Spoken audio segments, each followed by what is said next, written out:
Hai sobat pelajar bahasa Inggris, kembali lagi berjumpa bersama saya. Nah, di video kita hari ini, kita akan membahas mengenai materi kita yang baru. Namun, sebelum kita beranjak ke materi inti, saya ingin bertanya kepada sobat. Apakah sobat pernah membuat sebuah masakan dan melihat pada resep? Atau apakah sobat pernah melakukan sesuatu dengan berpedoman pada sebuah manual? Jika sobat sudah pernah melakukan hal tersebut, maka sebuah teks yang sobat baca atau arahan yang sobat dengar adalah sebuah prosedur teks. Jadi, materi yang akan kita bahas di pertemuan hari ini adalah prosedur teks.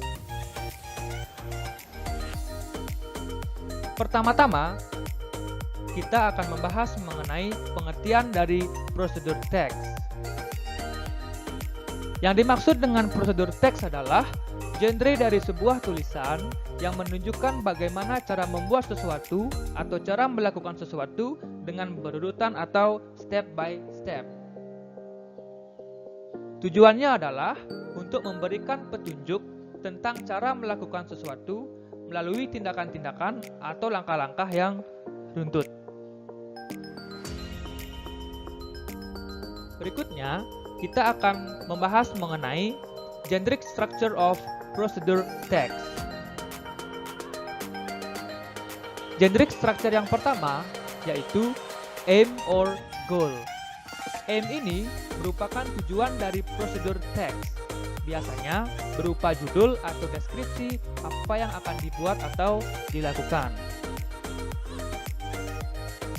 Yang kedua adalah materials. Bagian ini memuat daftar bahan dan alat untuk menyelesaikan prosedur teks tersebut. Namun, tidak semua prosedur teks membutuhkan material. Ada 3 jenis prosedur teks yang tidak menggunakan materials atau alat-alat, yaitu yang pertama, prosedur teks yang menjelaskan bagaimana melakukan suatu instruksi secara manual atau bagaimana sesuatu dapat bekerja. Contohnya, how to use the television, the phone, or the rice cooker. Yang kedua, prosedur teks yang menjelaskan peraturan dari bagaimana melakukan kegiatan-kegiatan tertentu. Contohnya, flight safety rules, video game rules, dan lain sebagainya. Kemudian yang ketiga, prosedur teks yang mengajarkan manusia tentang kehidupan atau yang berhubungan dengan sifat dan kebiasaan manusia.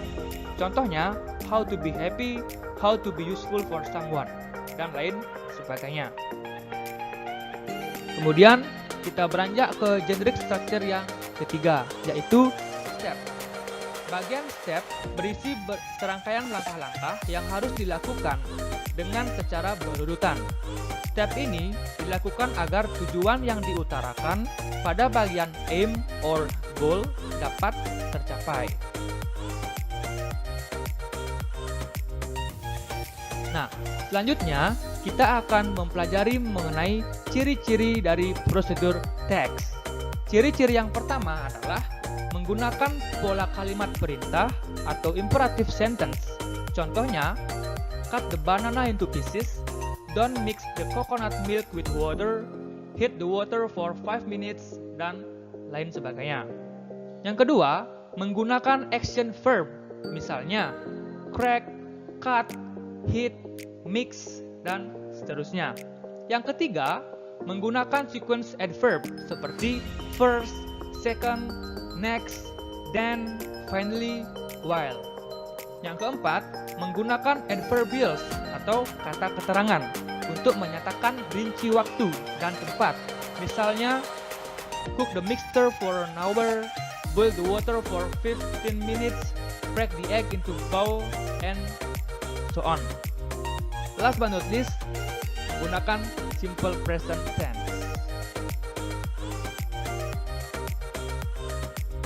Kita sudah mengetahui mengenai pengertian dari prosedur teks, kita sudah mempelajari mengenai generic structure dari prosedur teks, dan juga ciri-ciri dari prosedur teks.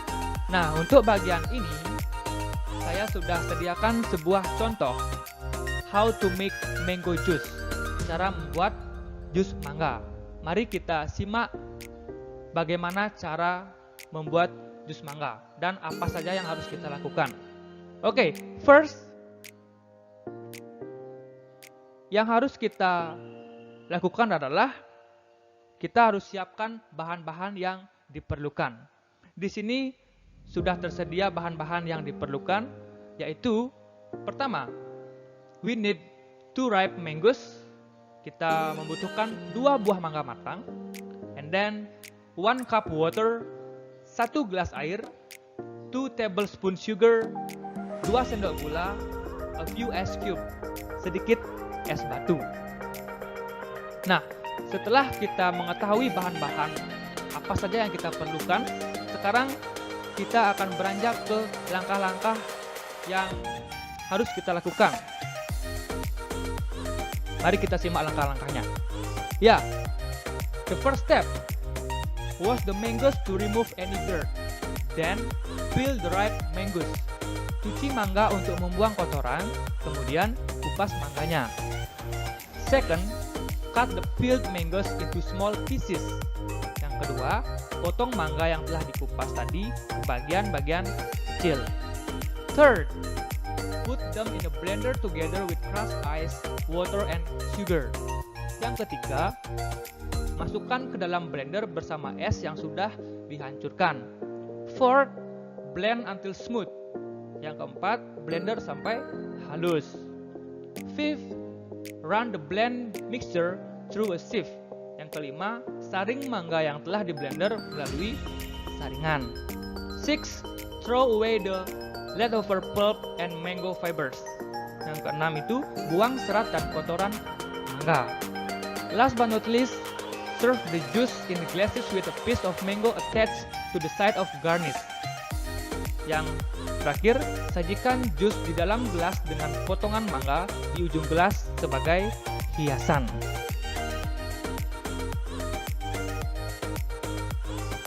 Oke sobat pelajar bahasa Inggris, demikian materi kita hari ini mengenai prosedur teks. Saya harapkan apa yang saya jelaskan di pertemuan kita hari ini dapat bermanfaat bagi sobat pelajar bahasa Inggris dimanapun sobat berada. Dan demikian dulu untuk hari ini. Thank you so much for watching and have a nice day. Bye-bye.